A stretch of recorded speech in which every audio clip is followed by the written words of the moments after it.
מחזור ט' שתוכנית הנסיעה למצוינות הגיעה לסופו, ובאנו לשמוע מה הסטודנטים שלנו חושבים על התוכנית, איך היה להם ומי האדם שהם לקחו ממנו הכי הרבה.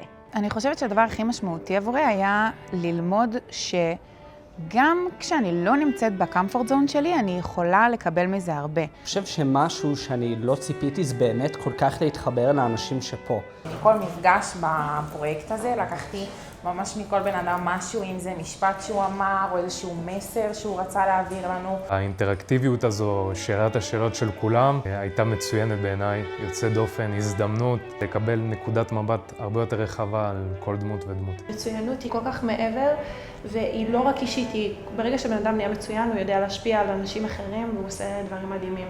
נותן לך את התחושה שגם אתה יכול, כאילו הנה הם פה מולך. אז למה שאתה לא תוכל? אני חושבת שכוח זה מה שהוביל אותי מהרגע הראשון של התוכנית. לדבר עם אנשים שהם מעולם אחר, מצדי זה העולם מעל שלי, ופשוט לדבר איתם בגובה עיניים. לא משנה מה אתה בוחר בחיים שלך, תעמוד מאחורי זה, ותבחר את ההחלטות שלך ותהיה הכי טוב במה שאתה בוחר.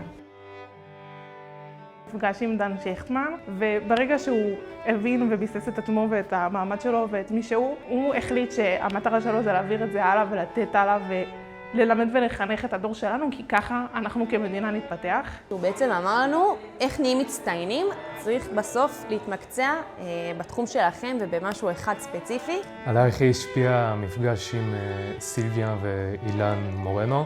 יש מסביבנו אנשים שעושים דברים יוצא דופן, גם כשאנחנו לא מודעים, אנשים שמשנים את העולם ופועלים כדי לעשות טוב איפה שהם יכולים. הצניעות שלהם, הפשטות, הציונות שלהם, זה היה מדהים. אז זכיתי ללכת למשפחת מורנו, הגעתי אליהם הביתה, וזה פשוט זוג מרשים. כאילו, אני לקחתי מהם מכל מיני בחינות, מהחינוך של הילדים שלהם, מהענווה שלהם, איך שהם מדברים, ואני יודעת שהמפגש הזה יישאר כאילו חרוט עד סוף החיים שלי, כאילו זה מפגש ממש משמעותי. אז המפגש שהכי השפיע עליי זה עם גרמה, פגשנו אותו בוועד האולימפי, שם בעצם דיברנו איתו והוא סיפר לנו על זה שהוא היה פשוט רץ מרתונים והוא פשוט היה תותח, ומשם אני התחלתי בעצמי לרוץ ואני מקווה לרוץ במרתון שנה הבאה, זה משהו שמאוד מעסיק אותי במהלך היום-יום שלי. אני חושבת שזה דווקא החוויה הכי גדולה להכיר אנשים מחוגים אחרים. כל בן אדם פה תרם בשאלות שלו, בנוכחות שלו. כולם שאלו שאלות חכמות, הם העמיקו את הדיון, ואני חושבת שזה מה שגורם לקבוצה להיות טובה יותר ברגע שיש כל כך הרבה אנשים מתחומים שונים שמשתלבים ביחד ושואלים את השאלות הנכונות והמדויקות.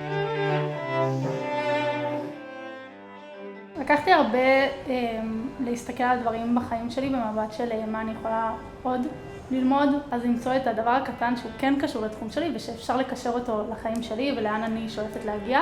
אם רוצים להגיע למצוינות, אם רוצים להגיע לרמה גבוהה כזאת, חייב להיקשט שוב ושוב ושוב עד שמגיעים למשהו.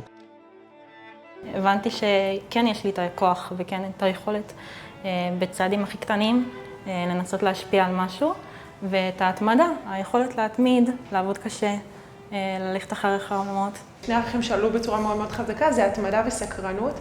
לשאול כל הזמן שאלות, לשאול למה. פיתח אותי מבחינה חברתית, לדבר עם אנשים שונים, על תחומים שונים, משהו שאני לא הייתי כל כך רגילה לעשות. לשאול שאלות, לדבר מול קהל. אני רוצה להתקדם בחיים שלי, למצוא את הדברים ואת הכיוון שאני רוצה להיות בו, וללכת הכי חזק, שזו המטרה של מצוינות בסוף. היה לי ממש כיף להיפגש עם הסטודנטים שהשתתפו בתוכנית הנסיעה למצוינות. אני אמרתי לכם פסוק שהאבא שלי זיכרונו לברכה היה אומר, איזה הוא חכם, הלומד מכל אדם.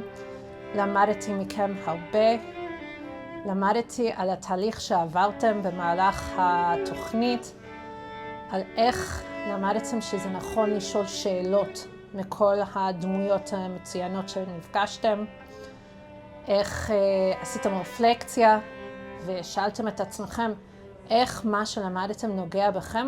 אני מאוד נהניתי על הרעיונות שהצגתם, על הפרויקטים לתיקון עולם. זה היה מאוד מרשים ושמחתי מאוד לראות שאתם עבדתם ביחד וחשבתם מחוץ לקופסה והצאתם רעיונות איך לשפר את העולם. ושיהיה לכם בהצלחה בהמשך הלימודים, ואני בטוחה שכל אחד מהבוגרים של התוכנית הזה ילך ויעשה דברים חשובים שישפיעו לטובה על מדינת ישראל.